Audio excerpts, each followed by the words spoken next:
తూర్పుగోదావరి జిల్లా నల్లజర్ల మండలం అనంతపల్లిలో దారుణం చోటు చేసుకుంది. స్థానిక కాలనీలో రక్తపు మడుగులో మృతదేహం పడి ఉండటంతో కలకలం రేపింది. గ్రామంలోని ప్రధాన సెంటర్లో మదర్ తెరిసా విగ్రహం ఎదుట తామిర్చి వెంకటేశ్వరరావు మృతదేహాన్ని స్థానికులు గుర్తించారు. దీంతో వెంటనే నల్లజర్ల పోలీసులకు సమాచారం అందించారు. ఘటనా స్థలానికి చేరుకున్న పోలీసులు పరిశీలించగా ఘటనా స్థలం నుంచి 200 మీటర్ల వరకు రక్తపు మరకలు కూడా గుర్తించారు.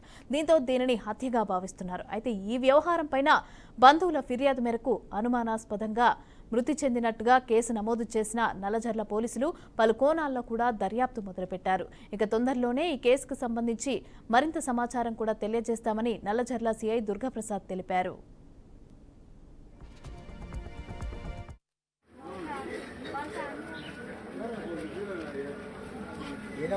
ఫ్యామిలీ అంట ఇప్పుడే ఇంటికి తీసుకెళ్ళారు.